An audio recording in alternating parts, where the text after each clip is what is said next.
সকালে ছাদে উঠতে উঠতে ইন্ট্রোটা দিলাম তোমাদেরকে। তো হ্যালো গাইস, সবাই কেমন আছো? আশা করি সবাই অনেক ভালো আছো।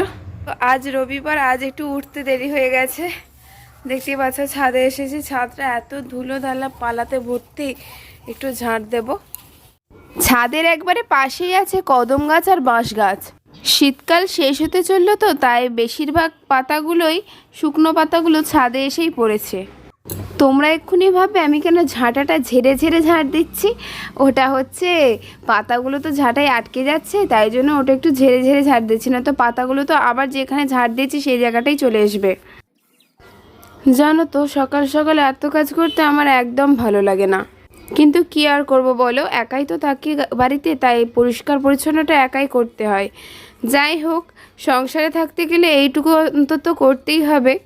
ছাদের অধিকাংশটাই আমার ঝাড় দেওয়া হয়ে গেছে, আর এখন দেখো ছাদটা কত পরিষ্কার পরিচ্ছন্ন লাগছে, একেবারে ঝকঝক করছে যেন।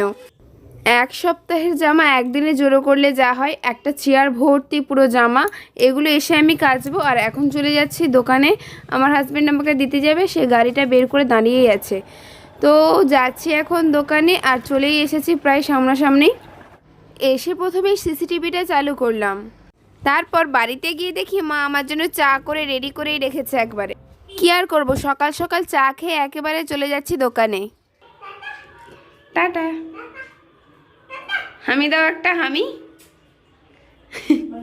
গুল্লুকে টাটা করে দিলাম, এখন চলে যাচ্ছি দোকানে, আর দোকান থেকে যাব একটু বাজারের দিকে।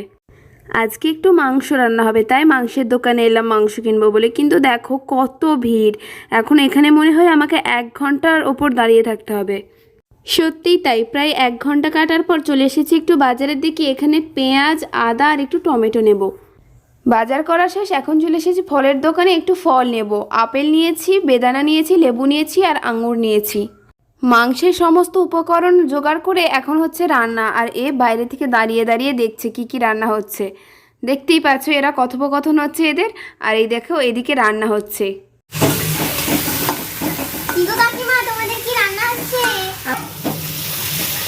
আমাদের নিরামিষ তরকারি হচ্ছে। তোমার যে মাংস রান্না হচ্ছে বলেছে পেঁয়াজ কেটেছো?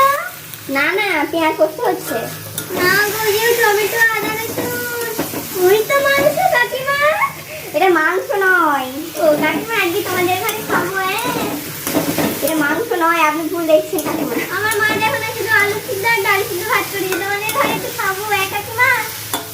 আপনার তো শরীর খারাপ, আপনি আলু সিদ্ধ ডাল সিদ্ধ ভাত খাবেন। এবার বুঝলে কেন এত হাসি পায় এদের সাথে থাকলে, এরা সারাদিন এই রকমই করে চলে। গাইস, দুপুরবেলা খাওয়া দাওয়া করে একেবারে স্নান টান হয়ে গেছে, তো চলে এসেছি একবারে ছাদে। এখন বেজে গেছে প্রায় 3টের মতো। এখন একটু রিলস বানাবো, ছাদে এসেছি তাই। প্রায় 5টা নাগাদ আমি বেরিয়ে পড়েছি ডঙ্গল যাওয়ার জন্য। এদিকে দিদা আর হাজব্যান্ড দাঁড়িয়েছিল। ডঙ্গলে এসে দেখি না মা একটু সিমুই করেছে, তাই সিমুই খেয়ে নিলাম একটু। আজ রবিবার, ছুটির দিন, তো তাই জন্য একটু বেরিয়ে যাচ্ছি ঘুরতে। আজকে সন্ধ্যায় একেবারে চলে এসেছে আরামবাগে নাস্তা করতে।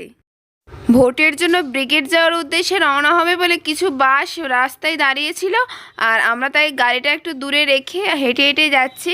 এই যে চলে এসেছি এএফসির সামনেটা রোল কর্নার, কিন্তু আমরা ওখান থেকে খাই না, এএফসির ভেতরে আমরা খাই। এখানে এসে আমরা অর্ডার দিয়ে দিয়েছিলাম 2টো চিকেন চিজ বার্গার। তো বার্গারের স্টাফিংটা দেখো, খুবই সুন্দর। এখন এটা আমাদের খাওয়ার পালা। বার্গার খাওয়ার পর চলে এসেছি একেবারে ফুচকা দোকানে। ফুচকাতে এত ঝাল দিয়েছে, আমি বাড়ি আসা পর্যন্ত হু হু করেছি ঝালে। যাই হোক গাইজ, একেবারে বেরিয়ে পড়েছি বাড়ির উদ্দেশ্যে, প্রায় 9টার কাছাকাছি বেজে গেছে। তো গাইজ ফাইনালি চলে এসেছি বাড়িতে, আর এখন যাব ঘুমোতে। তো আজকের মতো টাটা সবাইকে, দেখা হচ্ছে নেক্সট ব্লগে। Bye, good night.